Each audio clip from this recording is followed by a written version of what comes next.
But then you raised something that was really good, is that you started off with something that was a deal breaker. Then you said, you know what, this person has these other qualities which are really good.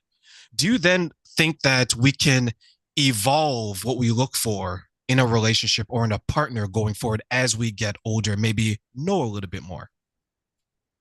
Definitely. I think, the beauty of aging and learning from our mistakes. And that's why I always say dating is a really important part of the journey because you get to observe yourself and make sure you don't repeat the same mistakes you did in the past. Because as human beings, we love to repeat the same friggin' mistakes. We just hate change. Like it's like our behaviors or patterns, especially if we've never worked on our self-awareness and we don't know why we're doing what we're doing, we keep repeating the same shit over and over and over again.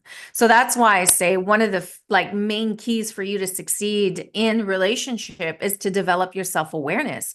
Why do I want what I want? Why do I need what I need? Why do I get triggered when someone says this? Or why do I get reactive? Why was I attracting unemotionally available men? I didn't realize what my issue was until I was 38 years old.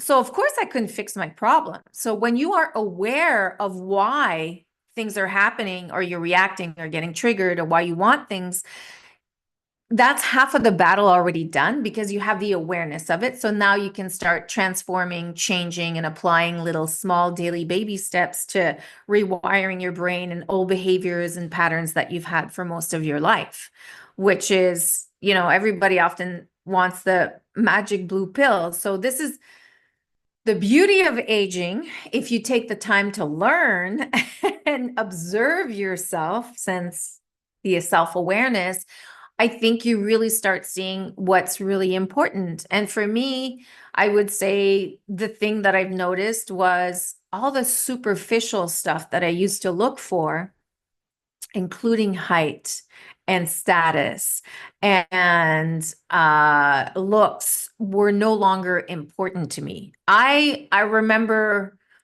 the last 6 months prior to meeting my fiance, the one thing I wanted was to have a good conversation. I don't care who you are, what you look like, how you dress. I want you to have a really good conversation. I like to have in-depth conversation. I call it the philosophy of life, la philosophie de la vie.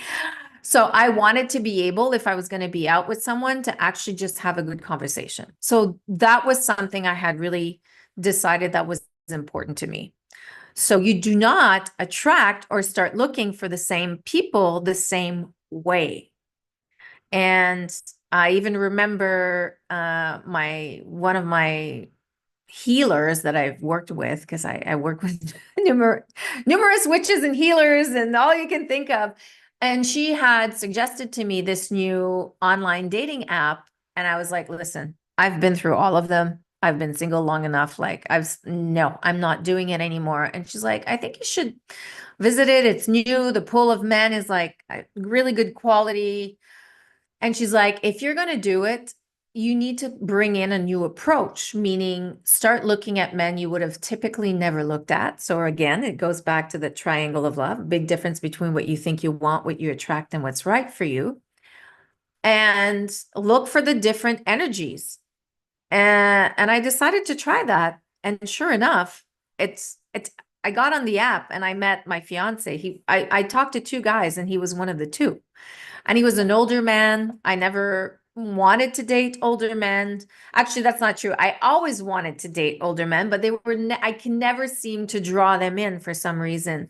So I decided to try everything different from what I had tried. So I do believe the wisdom of life, if you've chosen to learn from your mistakes and you're able to do an inventory of what has worked, what you realize that you've done in relationships in the past that hasn't paid off, and what were your behaviors in that relationship that didn't pay off, and you identify those.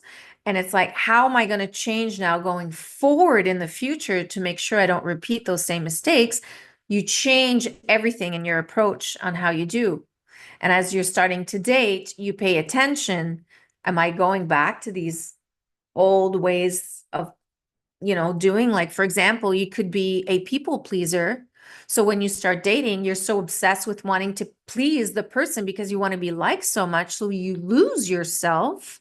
You start forgetting, I actually go to the gym 3 times a week. What do you mean? You want to see me on the nights that I go to the gym 3 nights a week?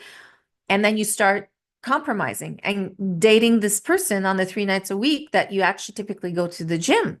So you're people pleasing in a very negative way because you're forgetting to put yourself first. Why do you think then so many people don't reflect inward to find out what needs to be fixed, but they more so rage outward and blame others on what's going on? Honestly, I don't know if I'm the right person to answer this question because I've always questioned from inwards. Like I always reflected myself. Like it was always I don't know, a natural thing for me.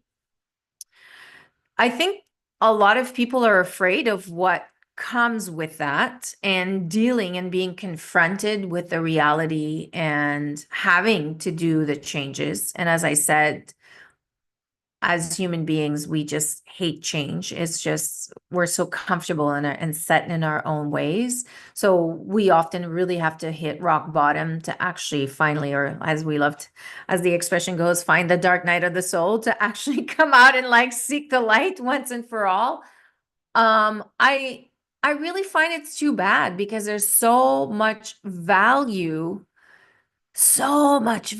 I think back as soon as I started really diving and understanding where this behavior, why I was getting the results I was getting, where this came from, is just like I understand everything now, and it's not my fault. It's not my fault at all.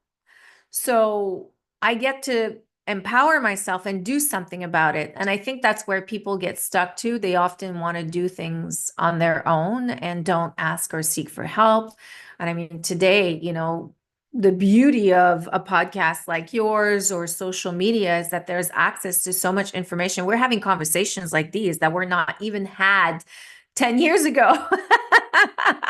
So I definitely feel when I talk to early 20s um people, the conversation is very, very different than people in their 40s, 50s, and 60s, 100%.